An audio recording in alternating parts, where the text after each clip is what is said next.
I met this girl when I was 10 years old. And what I love most, she had so much soul. Hey everybody, it's Old School Heart back with part 2 of the Tyler Perry A Fall from Grace review. If you have not watched part 1, that is where most of the spoiler alerts are. So if you haven't watched that, please go back and watch that and then come back and watch this video. If not, rock with me here. It's okay. I'm cool with that. So let's just begin. So the reason why I wanted to go ahead and do a review on A Fall from Grace was because of something Tyler wrote on his Instagram about a week or two ago. And I'm going to let you view it here. So I don't know if you know this, but all shows on television have a writer's room. And most of the time there are 10 people, 12, whatever, that write all these television shows, right? Well, I have no writer's room. Nobody writes any of my work. I write it all. Why am I telling you this? I wrote all of these scripts by myself in 2019. What's my point? Work ethic. Okay, so now that you guys have watched this, you heard what he said, right? So because he said that, what I wanted to do was give Tyler Perry a clean slate. Let's start from the beginning, Tyler. I'm going to go into this eyes wide open. And I'm just going to give you a chance based off what you said. You said you had no Writers Guild. Okay, so clean slate. I won't talk about any of the other movies. We're just going to go into this one. I'm going to do a good review on this one. And we're going to see if Tyler Perry, the writer, holds up to not having a Writers Guild. So that's what I did with this movie, and that is why I am reviewing it. So before we do that, let's just give Tyler some credit, because I believe that we should critique people, both the things that we like and the things that we do not like. So what I love about Tyler is Tyler has been consistently giving us material, consistently giving us movies. He opened up that beautiful studio in Atlanta. He gave some of our well-beloved actresses stars at his production company. Will Smith got his own little section named after him. Cicely Tyson, a whole bunch of people, Oprah Winfrey, they all were honored. They all have something there at Tyler Perry Studios, and that's just amazing. I love that, as far as seeing Black people in movies, he's consistently given jobs to a number of Black actresses and actors. He's also provided films for us for at least 13, 14 years consistently. And that is something I don't believe any other person has done. I can't even say that about my beloved Spike Lee. The Wayans brothers have been sort of kind of consistently, but Tyler Perry, to be honest with you, has given us some movie every year. The man has not went away. He has at least given us 2 to 3 movies every year. Have they been good? I cannot say that, but I will say he has been consistent about that. And I love his story from rags to riches. You cannot deny a story of somebody being homeless to owning 50 homes. His philanthropy is amazing as well. I love that about him. And I love that he is providing a platform that is all his own. And he did it through hard work and dedication. So I have to give Tyler props for this. Now, as for this movie, Tyler, it shows that you don't have a writer's room. It shows that there's a lot of work to be done in that area. Let's just start with what I noticed right off the bat. This film reminded me of Women Thou Art Loosed. That was the one that Bishop Jakes did. It had the girl that Tyler used in Diary of a Mad Black Woman. I keep saying her name is Kim. I don't know what her name is right now, and it'll probably Kimberly Elise, actually. Yeah, Kimberly Elise. It reminded me of that and how they did that movie.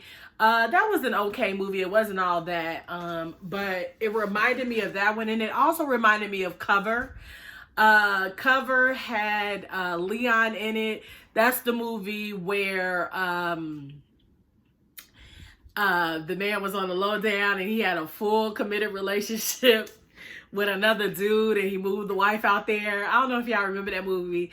Leave a comment below if you remember Cover, but it reminded me of those two movies, how, you know, they meet at the jail, the woman tells the story, and, you know, it goes from there. So basically, it kind of was a copy of that. So Tyler Perry, your strike one is that we've seen this movie time and time again. Another thing about this movie was character development. Tyler Perry has a hard time to me with character development. Basically allowing the characters to grow and to blossom and for us to get a feel of who they are. That was really hard to do in this movie. I kind of knew who Jasmine was because we could see the relationship between her and her husband unfold, but he kind of rushed through Sarah and Shannon's story. He rushed through and Shannon's story to the point where they got married and then bam, he's just this evil person. He did the same thing in Acrimony. He did the same thing in Acrimony as well, where basically, you know, Taraji gets married and bam, you know, she wakes up and he hasn't done anything with his life. The story just doesn't unfold very well and we don't get to know these characters. All we know is that we see her like go through this sort of quick relationship with Shannon and then bam, he's just an evil guy.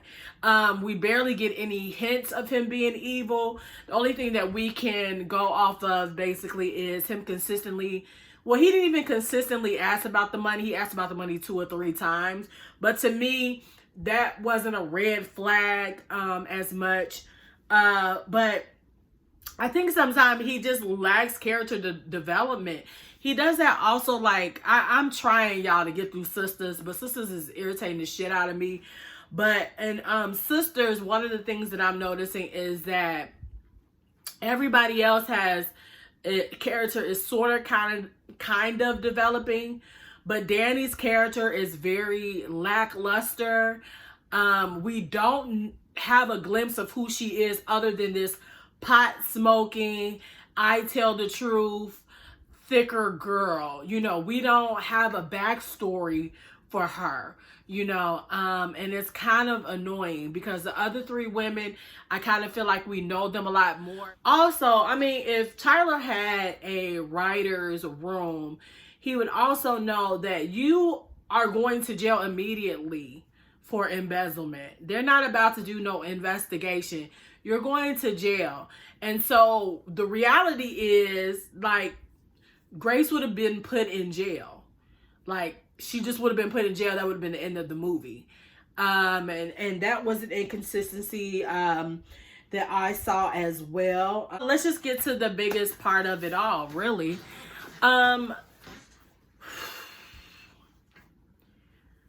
This has been said consistently for a number of years, and I'm not understanding why Tyler Perry doesn't understand what's going on. You can clearly tell that Tyler Perry has issues with men. And his betrayal of men, of black men, is very callous, angry, abusive, dismissive, and has been for some time.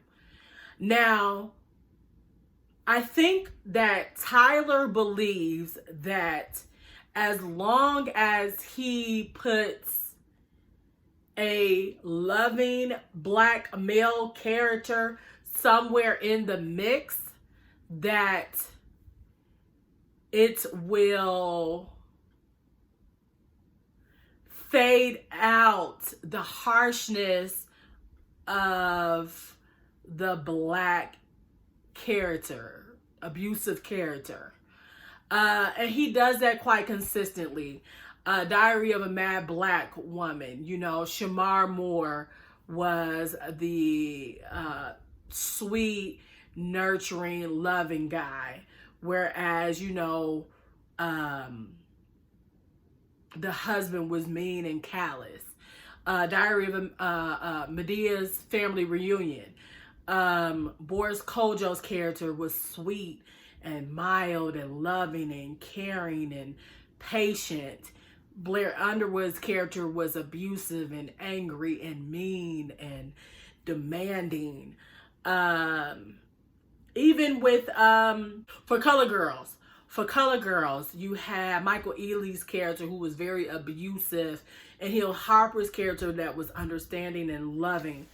But the only thing is that Tyler Perry doesn't recognize is that we are getting glimpses of those men, and we are getting full on destruction of the abusive Black man. So we're seeing like small glimpses of these loving, understanding Black men, but the men that are harsh and abusive and mean are getting more of a role. And Makad, I will say he did a pretty good job at being angry and mean and different things like that. But you cannot ignore that Tyler Perry either didn't have a good relationship with a number of men, or there's some daddy issues there. But you cannot deny the fact that Tyler Perry has consistently made Black men to be very mean. And with some of Tyler's audience being white women, I believe it's really dangerous to have a movie like this and to not say, hey, Tyler, what are you doing? You know, we are already consistently dealing with characterizations of Black men. If Black men are killing each other, then they are unfaithful men. If they're not unfaithful men, they are abusers. If they're not abusers, they are unfaithful. If they are not faithful, then they are a number of things. And I think that Tyler Perry does quite harm when he plays on what's already being put out in society about Black men. And I think somebody really needs to sit down with him and maybe discuss with him how he could better portray Black men. Even with the show Sisters, you know, Zach is very irresponsible. Doesn't have his own house. He's very goofy. He has a lackluster job, you know, it's hard to explain, but it's just like, Tyler, at this point, if you don't have a writer's guild, you need to get one. Because you are regurgitating the same type of characters, the same type of situations out. And we've said this for quite some time, that your work is quite redundant. And it shows. And I know that you were talking about how hard you work, but I think it showed also how hard it is for you to allow others to create with you. And I understand when you have done something consistently for a number of years, your first instinct is to keep on going and keep it just to yourself. But I think in the long run, if you want to have longevity past what you have now, you're going to need to add people that can expand your audience. Right now, your audience is consistently 40-plus-year-old women. You've lost your younger generation. You've lost them. You lost them because there is an inconsistency in your portrayal of Black women, and we see that through Sisters. I can tell that you wrote Sisters because, each character, as a woman, each character doesn't represent us well. Danny, as a bigger girl, should not be the joke of the bunch. The one who's very outspoken, but also who has no inspiration. She's the only one who doesn't have a consistent love interest. Then we have the other character who, keeps trying to decide whether or not she wants to deal with the man who she thinks is gay. These are things that Black women, don't have a problem with discussing and getting past. And I think that you're missing out when you don't have the perspective of a Black woman and what they would do in certain situations. And it shows. It's a man writing for a woman. And this is the same thing with this script, with A Fall from Grace. I think that there is way more that could have been done with this. The story of Sarah and Grace as friends needed to be developed. Because I walked away going, well, damn, how long were they friends? Like, I had so many other questions that weren't answered. I knew going into this that this was going to be a typical Tyler Perry movie, but this was so damn typical. It's almost depressing. And, I had to watch this movie twice, and it was painful to watch this movie twice, because it just was like, you already knew what was going to happen. You already knew what was going to happen. It was just very predictable. And Tyler, it's about time for a change. If you want to see Tyler Perry go to another level, you are going to have to add creatives. And there are so many Black women who need to be added to the writer's room in comedy and drama and suspense. We're waiting to be asked.